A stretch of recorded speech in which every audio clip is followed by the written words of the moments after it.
stupid ayaa tahay ay aan nixin adar YouTube dadku way u wada jeedaan qof kastana shakhsiyadiisa YouTube waa la wada yaqaanaa ragga dumarka u damqada iyo ragga caanimada ay raadinayaan wax allaala waxay rabaan u sameyn kara miyaalo madaxa weynada sida Mr. Don adi darta baby I could be King Kong 16 rounds baby are you coming soon you go baby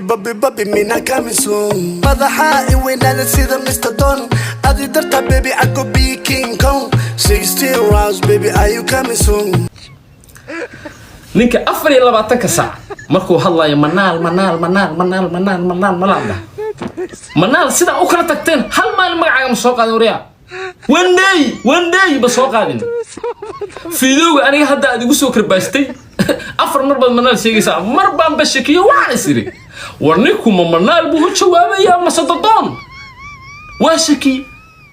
manaal miyuu la hadlayaa masadoonkii uu la hadlayaa waa shaki wallahi billahi taala wariya muuqaalkaas wuxuu leeyahay mataqaanaa muuqaalkaas wuxuu leeyahay Ayub Carlo muxuu ahay manaal Ayub Carlo mar waxaan arkay asagoo maaragtay naagaha markii ay kala tagaan nimanka wareysanayo muxuu ahay wuxuu leeyahay Ayub Carlo gabdhaha iyo nimanka markay isfuraan oo kale waa wacaya waa ruufiyaan dadkiiba intuu wareysanayo isleeyahay no walaal aniga iyo adiga TikTok iskuma caayi karno TikTok haduu faa'iido leeyahay iyo haduu qasaar leeyahay waa ka simanaa aniga waa baashaara dhalinyarada waqti aan la qaataa waa la sheekaystaa haddii naag la furay oo garooba aan isku caayin adiga leh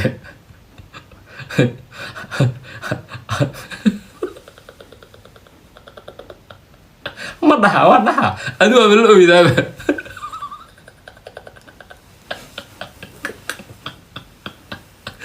hadiiba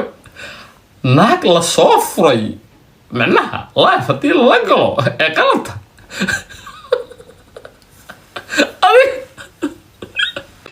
dulqaad jaridiisa bal fiiri muddo ka badan 2 sano oo ninkaas aniga wax iga sheegay xalay ayaan waxaan arkay anoo soo kacay oo xilli dambe meelaha ay tahay asoo qol raba in la soo saaro commentiga ku qoraya haduu wax yahay naagtiisa kama cararteen yuu ka wada aniga wax kale kuma sameyn WhatsApp-kan waxa ugu qoray hadii nin naag uu furo narageed naag uu furo hadii ceeb ku noqonayso adiga aawati 200 kiilo ahayd oo YouTube-ka arooskeeda laga soo gilay adoo tibish inay ku hayso lagu moodo garbaal lagu haayo tii hadda meel ma ku sheegtaa wax kale uma qorin maadaama arki commentiga inuu ku qorayo yani walibana waxa u sii raaciyay aniga dumarka waa shukaansadaa leema shukaabiya ana la imid YouTube-ka waxa kugu jirto qoftaad guursato YouTube-ka ku jirto inuu daayir cad soo ku shukaamiyay afkiisa asoo ka sheegay intaas aan qoray isla markii waxa u dhaxay maada TikTok anu okay u gafi maxaa ku soo caan baxdaba adoo aniga hooyadii caadi ah ku soo caan baxday hooyooyinka Soomaaliyeedna suuba ku sheegay ogow mid Ayubow hooyada markii aan ka celiyay hooyada waxa aaminsanahay wallahi in ay duceysay marka adoo nin weyn oo konton jira aan ka celiyay adoo ku soo caan baxay shuuba ku dhashay aan kaaga dhigay ninkaas walaalkay oo CK baan rabaa inaan ka hadlo asagu markuu waramayo haduu rabo hadda hebel magaciisa sheegi ma mar dambe soo jawaab ma TikTok mar dambe game imaama ya hadho laakiin aniga magaciisa caadi baan u sheegayaa CK baan rabaa inaan ka hadlo CK baan rabaa inaan ka hadlo horta CK iyo aniga markii koowaad ee aan wada hadalno oo aan telefoon ku wada hadalno inaan wada hadalno waxa ka shaqeeyay nin la yiraahdo Maxamed Bashiir oo ku nool dalka Belgiumka ninkaas cid garanaysa taqaana dabcan waa nin saxafi ah oo caan ka ahay Muqdisho haddana Belgium jooga marka ayadana waxaan CK sugu nimid oo Maxamed Bashiir usoo kaana keenay inaan wada hadalno oo heshiino aniga ninkaas wax kale isku ma qabsan ee waxaan isku qabsano waxay ahayd social media waa wada hadalna habeenkaas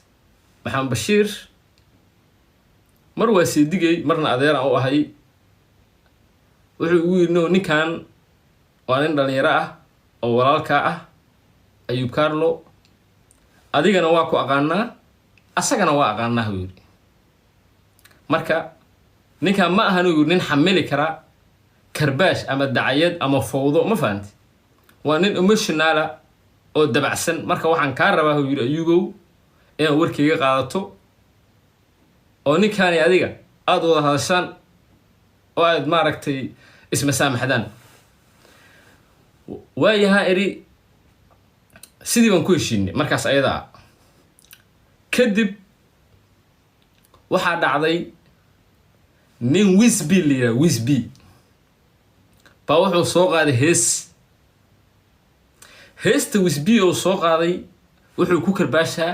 ninkan CK heesta marka dabcan waxaan dhihi karaa waa heestii ugu shidneed ee sanadkaas la soo qaaday see dareemay xagee maroosa heestaas marka ereyo waxaa ku jiray dabcan dadku aniga iga maqli jireen sida inkastoo hadda aan isticmaalin oo ninkan odagaa lagu leeyahay libax baa taanaaga aa kamida gurigiina iska joog shuubaa ku dhashay ninkan markii uu ereyada heesta dhageystay automatically waxaa kusoo dhacday in Ayub Carlo heesta oo qoray heestii aniga reaction ka baxshay bartaasi hadan manaalna waa gabar yar oo cunugeedii koowaad hadda curatay sax gabar bay curatay manaal markaad u hambaliyeeyay ciidad kala tashata male halkaas hadlaada يا أسد حاجو سبسكرايب كوجار يديسل بوس ضمير مريض لكن من الأذية ده واسق الجام أضفع على الضوء على وقع شورا وعير مالك استكمل قوالون منبلا منال فرت وحوار له شن يلحق الوقت له هدي النوشة منال المكر الوقت له منال المكر الوقت له وراره وكبرياه مرضنا بها همبليان حريفة طاطا همبليو طلع كوجا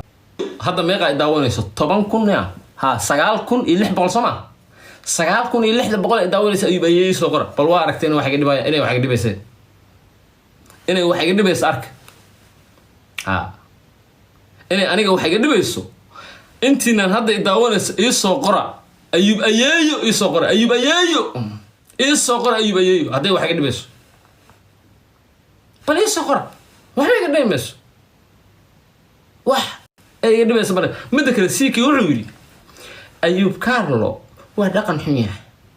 Ayub Carlo gabdhaha wuxuu uga sheekeeyaa xibintiisa taranka Ayub Carlo gabdhaha dabadooda tilmaamaha iyo naasahooda Ayub Carlo